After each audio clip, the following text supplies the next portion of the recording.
Bismillahirrahmanirrahim. Assalamualaikum warahmatullahi wabarakatuh. Waalaikumsalam warahmatullahi wabarakatuh. Pertama, terima kasih untuk MC-nya yang gagah, cantik, dan luar biasa lucunya. Kemudian tentunya yang kedua adalah pada moderator dan semua panitia yang eh, luar biasa bisa terjadi kegiatan ini. Eh, saya ucapkan terima kasih juga kepada FKKMK UGM. Tadi pimpinannya sudah tidak di sini, tapi tentunya bisa disampaikan. Ada Mbak Lia di sini sebagai perwakilan untuk eh, eh, dari dekanat ya.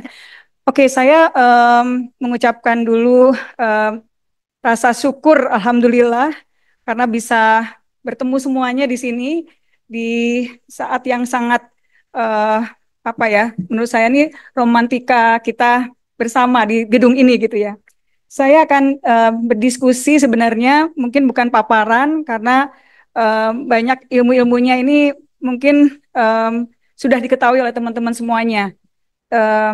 Saya kalau tadi para teman-teman klinisi bicara banyak sekali tentang hal-hal praktis, saya mungkin lebih banyak akan bicara masalah konsep dan teman-teman riset gitu ya.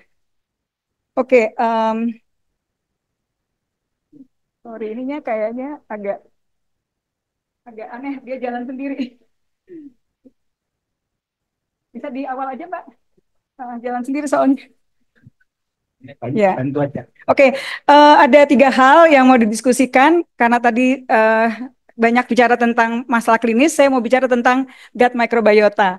Kemudian sedikit tentang bagian tentang hubungannya dengan dietary quality, dengan juga dengan penelitian-penelitian di bidang probiotik dan apa saja yang menjadi evidence base selama ini. Gitu ya. Oke. Em, Kalau saya bisa katakan teman-teman semuanya super ya. Kalau dulu Mario Teguh suka bilang everyone is super. Pada dasarnya betul, kita tuh semua super gitu ya. Karena kita super organism. Kita ini host dari triliunan ya, triliunan dari organisme dalam tubuh kita. Dan yang menjadi penting adalah kita nggak bisa melakukan kegiatan asimilasi dari semua bioreaktor dari tubuh kita tanpa mereka gitu. Kenapa demikian? Mudah-mudahan ya. Karena human cell kita yang memiliki berbagai macam genomik itu sebenarnya dibandingkan dengan genomik yang ada di dalam microbiota itu kurang lebih 150 kali lipat ada di mereka. Sehingga kita sebenarnya bersama-sama bekerja untuk bisa menjadi suatu theater of activities yang merupakan suatu kompleks community di mana akan mengencode berbagai macam fungsi dan pathway yang nanti mengarahkan kepada berbagai macam metabolisme dalam tubuh kita atau reaksi-reaksi inflamatori respon yang ada dalam tubuh kita atau reaksi-reaksi imunitas yang dalam tubuh kita. Itu sebenarnya karena faktor interaksi kita dengan kita sebagai host dan dengan microbiota kita. Makanya kita adalah super gitu. Dan kompleks community ini biasanya kita melihat dalam konteks filum gitu ya, atau mungkin juga spesies atau genus. Nanti kita lihat ada banyak sekali studi-studi yang adanya di level filum gitu ya, ada di level genus, ada level spesies. Tetapi khususnya nanti kalau kita bicara probiotik, kita akan bicaranya di level strain gitu. Nah, kalau kita lihat dari berbagai macam konsep, biasanya kita katakan imunitas itu adanya adaptive immunity ya atau innate immunity itu classical immune system. Tapi sekarang yang lagi hot topic adalah epithelial integrity, yaitu epithelial immunity atau incisional immunity. Ini yang paling sekarang ini menjadi revolusioner. Jadi menjadikan ilmu yang juga futuristik gitu. Jadi just name it, ilmu apa saja yang teman-teman sekarang sedang geluti pasti bicaranya nanti tentang epithelial immunity, akan bicara tentang gut microbiota. Karena memang 80% dari imun sistem kita itu ada di intestinal tract ya. Dan mereka justru memberikan suatu nuansa yang penting karena selain ada mikrobnya sendiri, ada gut mucosal barriernya dan ada apa yang kita sebut sebagai GALT atau GALT associated lymphoid tissue. Dan GALT inilah nanti yang merupakan bagian yang akan menjadi fundamental karena dia mengandung pairs patch ya, yang nanti di sana banyak sekali sel-sel limfoid serta limfosit dan juga unsur-unsur sel immunity lainnya yang akan memegang peranan penting dalam sel imunitas. Jadi kalau kita lihat di gut microbiotanya sendiri itu ada unsur nanti faktor yang dia akan berhubungan dengan hostnya. Di gut mucosal barrier ada berbagai macam lapisan seperti misalnya mucin atau mungkin juga nanti ada dendritic cell dan sebagainya yang semuanya akan berperan di dalam konteks imunitas. Jadi sebenarnya intestinal mikrobiota kita ini vital, tidak hanya organ jantung, tidak hanya otak ataupun pernapasan, tetapi esensial sekali untuk human health. Nah, kalau lihat dari segi nutrisi, gitu ya, ataupun dari segi environment, nanti gut microbiota kita dan sel kita itu terekspos dengan berbagai macam signal. Signalnya bisa merupakan antibiotik, signalnya bisa saja berupa diet ya. Ya, di sini kita lihat nanti juga termasuk climate change ya, perubahan dari musim. Dan mereka semua nanti akan berinteraksi dengan gut microbiota kita. Jadi terjadi apa yang disebut dengan interaksi yang kita lihat bahwa interaksi itu menimbulkan perubahan luminal atau luminal conversion. Disinilah nanti intestinal microbes itu memberikan suatu pengaruhnya yang kuat dengan cara mereka bertindak sebagai apa yang itu sebagai central bioreactor. Central bioreactor ini gunanya apa? Mereka akan membantu, misalnya ada banyak nih makannya hari ini macam-macam gitu ya. Itu sel kita nggak bisa bekerja sendiri. Dengan interaksinya mereka dengan gut microbiota, sehingga dia akan memproduksi apa yang disebut dengan bioactive component. Nah, bioactive component inilah yang akan menjadi bagian yang sangat penting yang tidak hanya berada di intestinal organ, dia akan pergi ke banyak organ lainnya, ke distance organ. Jadi yang kita sebut sebagai microbiota derived metabolite atau metabolite. Metabolite inilah nanti yang menjadi kunci, key factor ya, yang akan pergi, dia akan pergi ke brain, itu sangat bidirectional, jadi gut brain axis itu sangat penting sekali. Kemudian juga dia bisa pergi ke adipose tissue, dia bisa pergi ke jantung, dia bisa pergi ke lung atau gut lung axis. Yang berpergian itu adalah si metabolite-nya. Nah, sekarang tergantung metabolit yang mana yang akan dihasilkan. Kalau kita makannya high fiber dan juga unsaturated fat gitu ya, atau lemak tidak jenuh, omega 3 dan sebagainya, dia akan berinteraksinya, dia akan memilih pada microbes yang beneficial. Ya, seperti misalnya Siberia atau di sini ada Actimarcia namanya bagus-bagus ya. Tapi yang terkenal adalah yang Pecalibacterium pronsi ya. Ini mereka beneficial dan yang dikeluarkan nanti adalah short chain fatty acid. Tetapi ketika yang kita makan adalah high fat diet atau mungkin antibiotik dan lain sebagainya, nanti yang akan diproduksi adalah, saya nggak bisa di point ya, yaitu adalah yang di tengah-tengah itu lipopolisakarida. Nah, atau trimetylalanin, nanti saya akan jelaskan lebih jauh. Nah, mereka itulah nanti yang akan berresponsibility untuk berinteraksi menyebabkan terjadinya berbagai macam inflamasi. Bisa IBD, bisa penyakitnya infeksi dan lain sebagainya, metabolic disease, dan tentunya juga bisa sampai ke masalah neurodevelopmental problem gitu. Oke, nah ini mungkin saya lanjut dengan artinya dunia gut microbiota itu adalah dunia metabolite. Jadi ada nanti ada aja katanya probiotik, nanti ada postbiotik. Jadi metabolite ini primadonanya adalah short chain fatty acid. Dan short fatty acid ini dia sebenarnya diproduksi oleh interaksi antara yang disebutkan tadi. Dia juga tidak memproduksi short chain fatty acid saja, dia memproduksi juga folate, biotin ya. Dan short chain fatty acid biasanya butirat, propionat maupun asetat. Tiga short chain fatty acid ini menjadi suatu produk yang memberikan degradasi berbagai macam nutrien dalam tubuh kita. Nah, ini ambil contoh misalnya short chain fatty acid menjadi suatu regulasi untuk energi dan juga berbagai macam, jadi hemostasis energi kita, mungkin glukos hemostasis dan sebagainya, karena nanti mereka menstimulasi apa yang disebut dengan G protein coupled receptor. GPCR ini nanti memberikan peran di mana dia akan mengaktifasi apa yang disebut dengan inflammation activation atau juga NF-kappa inhibition. Nah, kalau itu lacking, berarti mereka tidak bisa diinhibit, sehingga terjadilah inflamasi dan berbagai macam phenotype lainnya. Begitupun juga short chain fatty acid ini sebenarnya perannya banyak sekali, luar biasa. Tadi katakan dalam konteks GPCR, receptor, tetapi juga dalam konteks epigenetics, karena short chain fatty acid ini menjadi suatu regulator untuk gene expression yang nanti bisa melakukan dua hal. Either dia melakukan inhibisi terhadap histone deacetylase atau histone acetyltransferase atau juga DNA modification. Ya, jadi hal-hal tersebut nanti akan penting sekali untuk berbagai macam manajemen dari metabolic problem. Ya, oke. Nah, sehingga mungkin nanti kita lihat lebih jauh. Inilah yang akan menjadi uh, apa?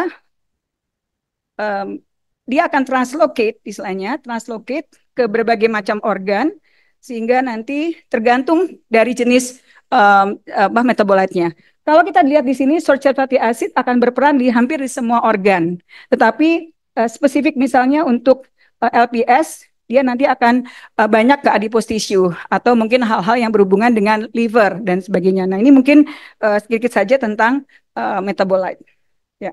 Nah, sehingga ketika kita bicara tentang gut microbiota untuk menstimulasinya, kita nggak hanya, oh kalau gut microbiota probiotik, enggak. Karena ada 4 strategi sebenarnya. Nanti kalau ini sangat relevan untuk dunia klinis, karena pertama kalau kita lihat di sini nanti ada yang disebut dengan fecal transplantation. Jadi fecal microbiota transplantation ini di berbagai negara sudah menjadi bagian rutin daripada hospital management, gitu ya. Mungkin belum di Indonesia. Nanti saya akan satu slide saja menjelaskan itu. Langsung diberikan ditransplant microbes-nya untuk mengatasi berbagai macam masalah. Yang kedua tentunya dari dalam, yaitu prebiotik kita sebutnya. Jadi aktif endogenous bacteria yang distimulasi, gitu. Kemudian ada yang dari luar, aktif exogenous bacteria strain ya, yang dari luar. Itu biasanya kita sebut probiotik. Nah, dari semua itu nanti arahnya kepada postbiotik, yaitu yang metabolite yang saya sampaikan tadi. Sekarang arahnya sudah ke sini. Jadi kalau ada yang mau melakukan penelitian atau pengembangan produk dan sebagainya, jangan hanya satu, kalau bisa semuanya, gitu ya. Nah, metabolite inilah yang menjadi kunci ke arah gut-brain axis, gut-lung axis, gut-immune axis di samping gut infection, inflammation. Dan juga berhubungan nanti dengan berbagai macam kondisi psikobiotik. Coba kita lihat sedikit tentang fecal transplantation. Ya.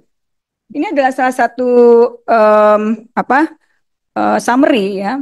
Mana sih yang kalau kita lihat secara systematic review atau meta-analysis, mana yang paling kuat? Yang paling kuat adalah 3. Ya, tapi yang paling pertama kali dulu dimulai adalah permasalahan dengan Clostridium difficile. Ya. Nah, kemudian berangsur berhubungan dengan ulcerative colitis yang mild maupun moderate. Sekarang sudah mulai digunakan untuk functional constipation. Ya. Yang lain-lainnya sudah mulai dicoba. Jadi betul-betul nanti fekal itu masukin ke, ada yang dalam kapsul, ada yang langsung melalui kolonoskopi, ada yang melalui jadi ada yang oral maupun ada yang lain. Tentunya ini nanti mahal banget dan banyak sekali orang Indonesia itu pergi ke Belanda, pergi ke negara lain untuk melakukan fekal transplantasi. Salah satu indikasinya adalah to be slim, gitu ya. Jadi nanti dapetin dari orang yang slim di negara lain, gitu. Nah, ini tentunya harus dipikirkan untuk para direktur dan yang ada di sini. Mungkin ini akan menjadi ke depan akan menjadi salah satu yang akan mungkin juga masuk ke Indonesia. Oke, sekarang karena saya kompetisinya di bidang nutrition, kita lihat nanti aspek gut microbiota di bidang nutrition. tetapi sebenarnya juga nanti terakumulasi dengan lifespan ya. Jadi dari age ya, dari mulai gestational maupun sampai dengan aging. Tapi yang konsisten, jadi banyak sekali hal yang berpengaruh. Yang paling konsisten adalah diet. Ya, saya lihat di sini. Kalau di dalam gut microbiota, ketika kita melihat metagenomics, yang akan diukur apa? Yaitu komposisinya, dan yang kedua adalah variety-nya, diversity-nya. Dan biasanya kita menggunakan alpha diversity maupun beta diversity. Keanekaragaman mikrobiota usus ini similar dengan keanekaragaman diet yang kita makan.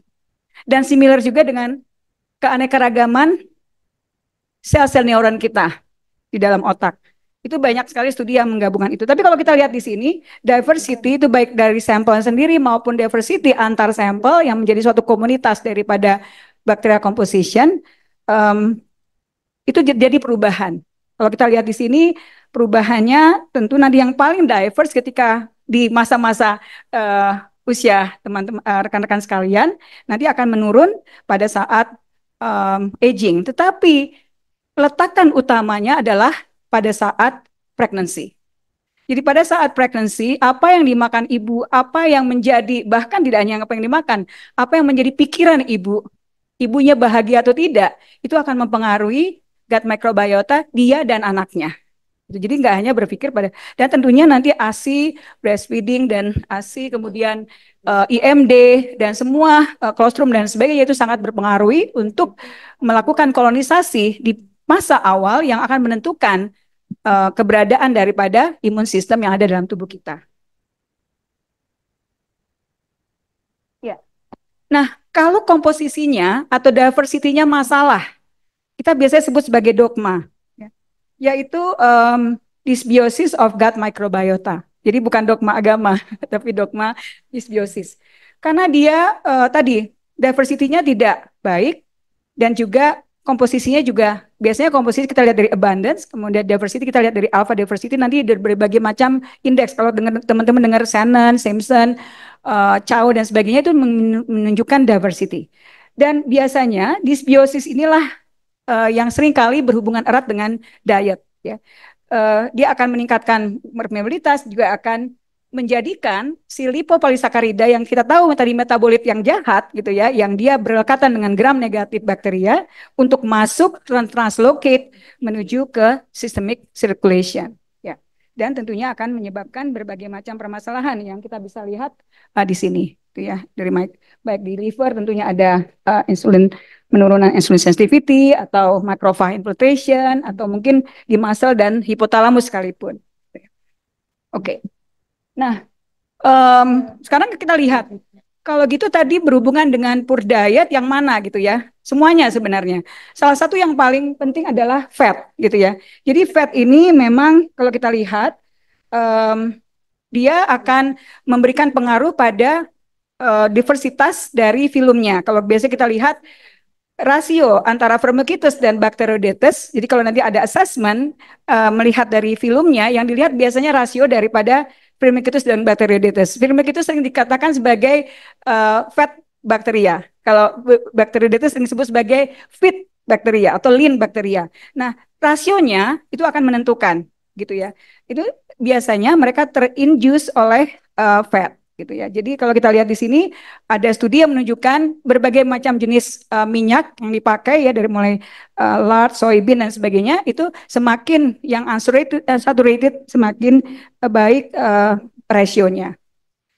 Tetapi satu sisi juga dia akan mempengaruhi remodeling daripada intestinal stem cell ya. Jadi kalau kita lihat di sini pada high fat diet, dia akan menginduce proliferasi stemness ya, di mana beta carterin atau pipar gamma ini akan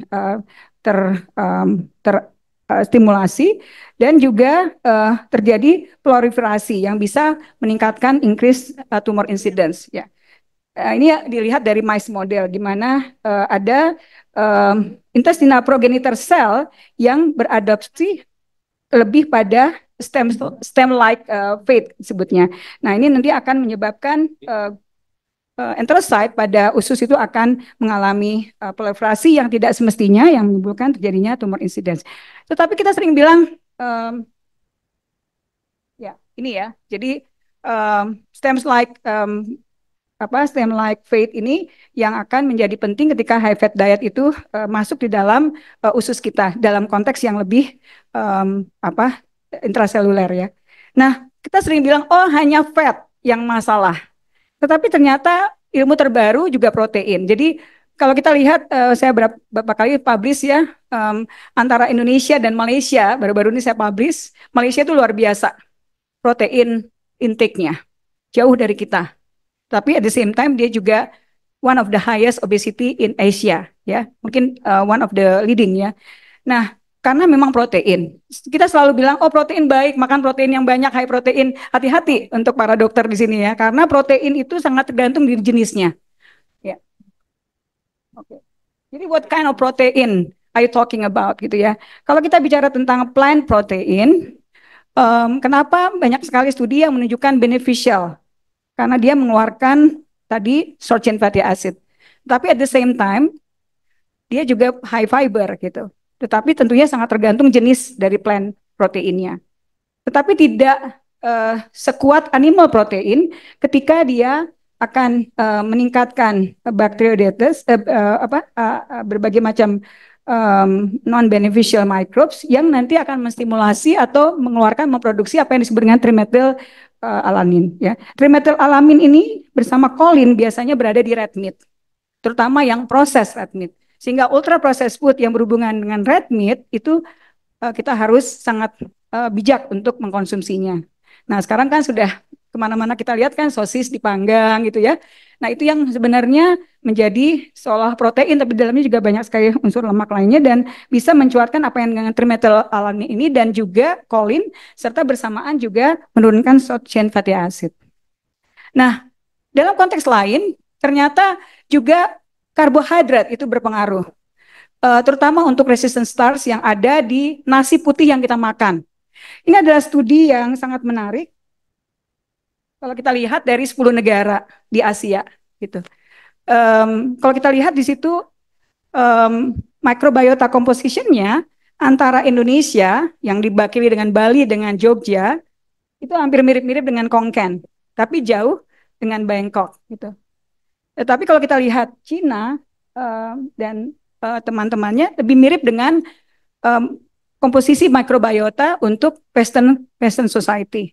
Sedangkan Jepang itu sangat kental dengan bifidobacteriumnya yang sangat berhubungan erat dengan immune capacity yang tentunya banyak dipengaruhi oleh ikan ya.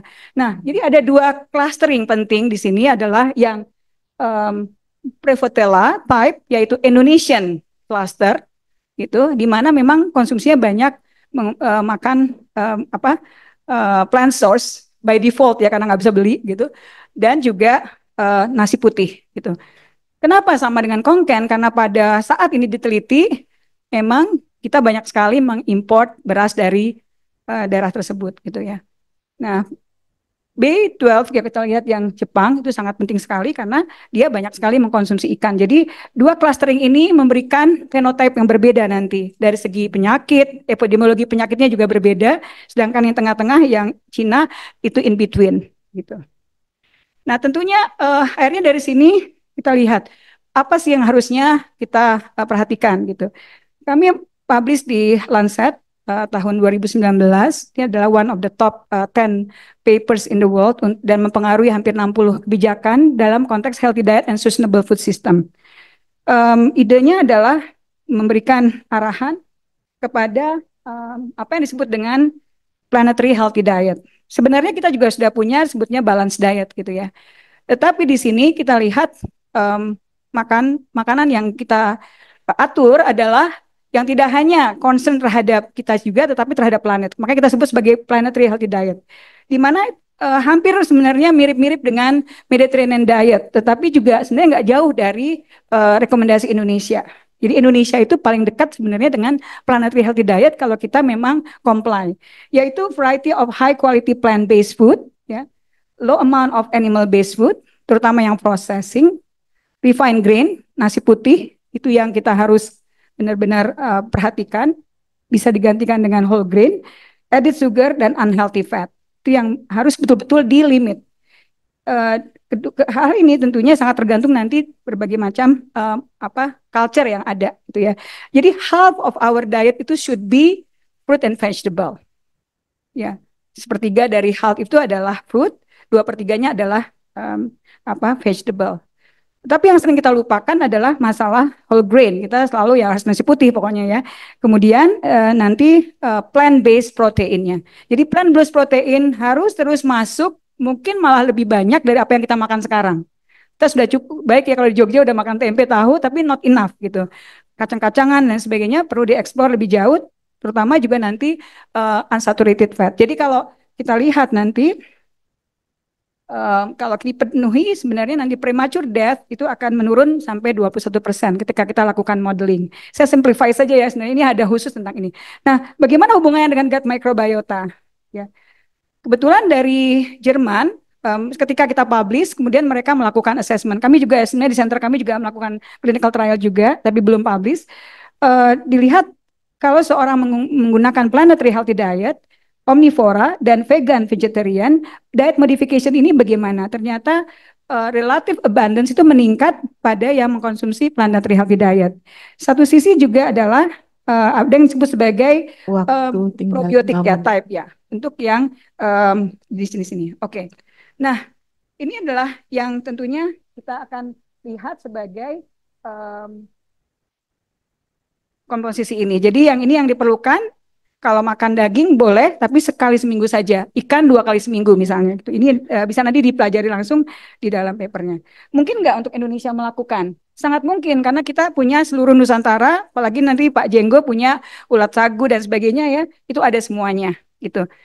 Oke, nah, dan itu sangat cepat sekali dari perubahannya. Karena kalau kita lihat dari, mungkin saya skip saja ini ya. Oke, nah sekarang kita ngomong probiotik. Minta waktu ya untuk ngomong probiotik ya. Oke, sekarang probiotiknya. Kalau tadi kita bicara tentang dietnya, kita sekarang probiotiknya. Untuk probiotik itu sendiri, sebenarnya yang penting kita harus lihat. Oops, ini kenapa ya setiap saya mau rubah? Bisa dikembalikan ke probiotik, Mbak? Ya, ke probiotik yang tadi sebelumnya. Ya. Nah, ini yang paling harus para dokter di sini mohon jangan menjadikan one size fit for all. Ya, yang penting dia adalah harus viable. Jadi tadi banyak yang jual bentuknya mati, gitu ya. Yang viable harus beneficial. Jadi harus ada evidence base-nya. Dia juga tidak tergantung strain-nya nanti. Jadi sangat strain spesifik dan sangat indication spesifik. Gitu. Jadi tidak bisa kita samakan satu probiotik dengan probiotik lainnya, dan ekstrapolasi strain ini ke strain lain atau ekstrapolasi dari umur satu ke umur lain juga tidak bisa dilakukan untuk probiotik ya. Nah, kalau kita lihat adalah bahwa ini ada spesies-spesiesnya yang kita bisa lihat, apa sih evidence base-nya gitu. Evidence base-nya itu sepertinya luar biasa katanya, banyak sekali gitu ya. Tapi pada konteks evidence base yang kuat sebenarnya accumulating evidence yang kuat itu hanya pada bacterial and viral infection, terutama untuk diarrhea yang karena rotavirus. Tetapi sekarang mulai pada NEC, sepsis, dan juga beberapa untuk respiratory tract infection. Itu yang paling kuat sebenarnya. Untuk dalam konteks yang accumulating study. Tapi kemudian karena diarrhea, antibiotik associated diarrhea juga demikian, baik untuk anak maupun untuk dewasa, dan juga tentunya tadi seperti saya katakan NSC ya, atau necrotizing enterocolitis. Nah, saya akan share sedikit studi yang saya lakukan, langsung saja. Ketika kita lakukan bersama Dr. Tunggul juga di sini, yaitu kita mengkombinasikan probiotik, prebiotik, mikronutrien di Rumah Sakit Harapan kita pada saat itu menunjukkan bahwa pemberian antidiarreal dengan kombinasi hal tersebut bisa menurunkan durasi daripada diare. Dari sini kemudian menstimulasi studi lanjutan. Ya. Ya. Ini studi yang kami lakukan, yang kita publish di ya. Kemudian kita lakukan studi yang lebih besar yang sebutnya public health intervention, di mana kita mengcompare mereka mendapatkan low kalsium, dan kalsium dengan Lactobacillus casei dan Lactobacillus reuteri. Di sini tergambar behavior daripada probiotiknya berbeda-beda. Jadi ada 500 anak yang kita intervensi, pada waktu itu kita publish di banyak sekali jurnal, dan tergambar bahwa probiotik terutama Lactobacillus reuteri DSM 17938 itu memberikan efek menurunkan insiden diare ya dan improve child growth. Kemudian kita ikuti sampai 10 tahun kemudian ya, kita publish di Nature pada waktu itu dan menunjukkan bahwa nanti kembali lagi setelah 10 tahun kemudian memberikan efek yang berbeda. Walaupun hanya diberikan 6 bulan di awal kehidupan, ternyata memberikan pengaruh cukup besar 10 tahun kemudian. Tergambar bahwa mereka yang mendapatkan Lactobacillus reuteri yang insiden diarenya memang menurun pada saat dia usia 1 sampai 6 tahun, pada saat remaja dia terutama untuk yang female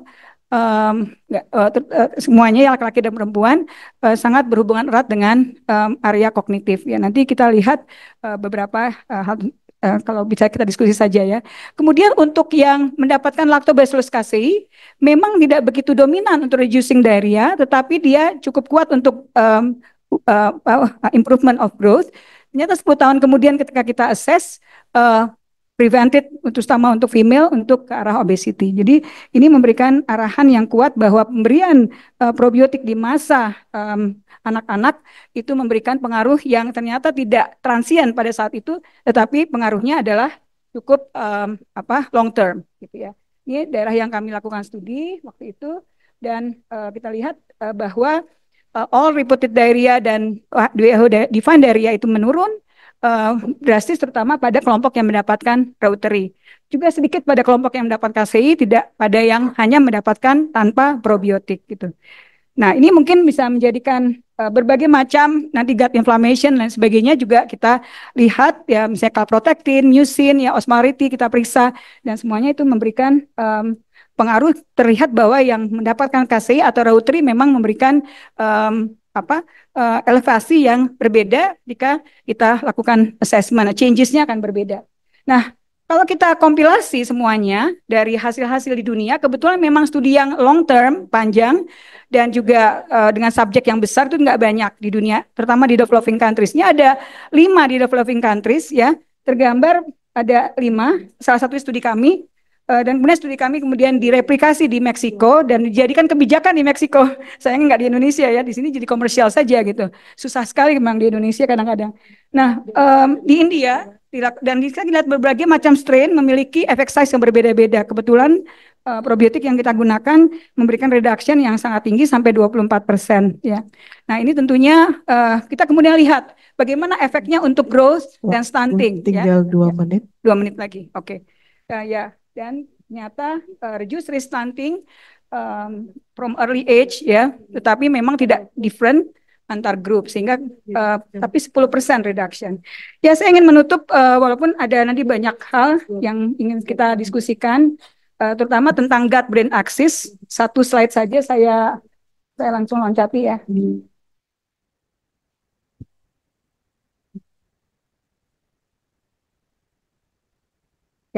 Jadi ini adalah studi kami yang terakhir, saat ini sedang pertama kita lakukan, ya.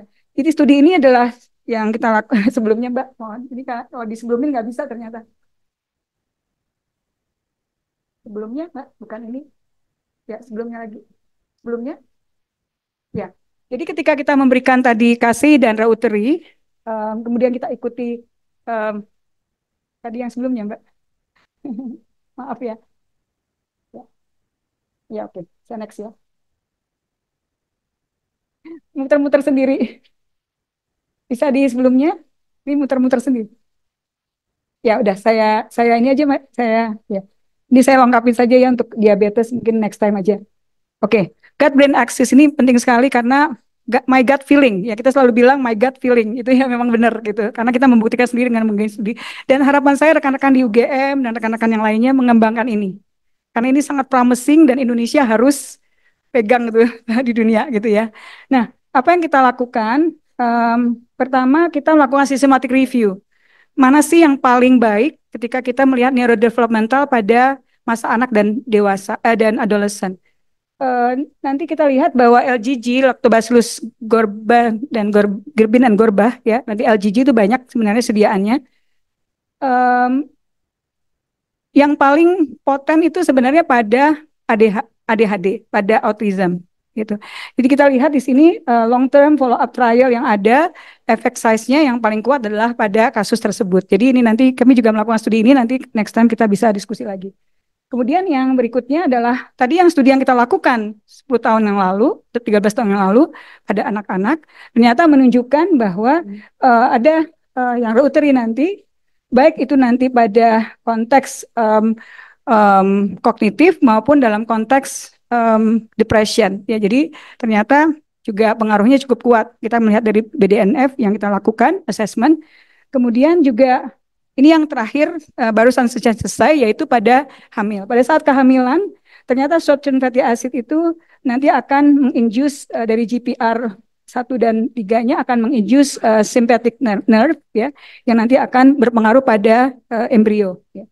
Nah, di sini studi kami lakukan kita melakukan MRI pada saat kehamilan ya 36 hampir melahirkan. Kemudian kita lakukan juga pemeriksaan BERA dan kita melakukan pemeriksaan eye tracking. Jadi kita lihat dari konteks brain-nya, kita lihat penglihatannya dan pendengarannya, dan kita juga lihat dari segi kognitifnya. Ini saya share terakhir saja. Last but not least ya, hasilnya sangat luar biasa ya. Ternyata kami melakukan pemberian multistrain dari Lactobacillus acidophilus, Lactobacillus casei dan juga dikombin dengan BB12 dan ternyata untuk fetal development pada brain dia significant difference ya untuk yang mendapatkan intervensi tersebut, terutama untuk bagian yang kita lihat di brainstem-nya ya atau whole brain-nya, whole brain dan brainstem. Dan karena brainstem-nya, whole brain-nya juga berpengaruh, ternyata juga kita lihat improvement pada ear dan juga pada eye serta pada kognitifnya. Oke, mudah-mudahan ini bisa memberikan pencerahan. Mungkin take home message-nya tidak banyak untuk klinisi gitu ya, tetapi saya rasa bisa memberikan stimulasi pencerahan. Jadi, gut microbiota composition strongly affect human health. Beberapa hal tidak bisa saya sajikan karena waktu. Short chain fatty acid, metabolic pathway, ini yang ilmu yang terbaru, postbiotik, sangat berpengaruh. Dan juga mohon diingat, probiotik is not one size fit for all. Ya, jadi harus strain spesifik, indication spesifik, dan evidence based. Terima kasih, mudah-mudahan bermanfaat. Assalamualaikum warahmatullahi wabarakatuh. Terima kasih Prof. Rina atas presentasinya yang sangat luar biasa. Mungkin kalau dari Mbak Lia sudah hilang. Maaf banget. Ya.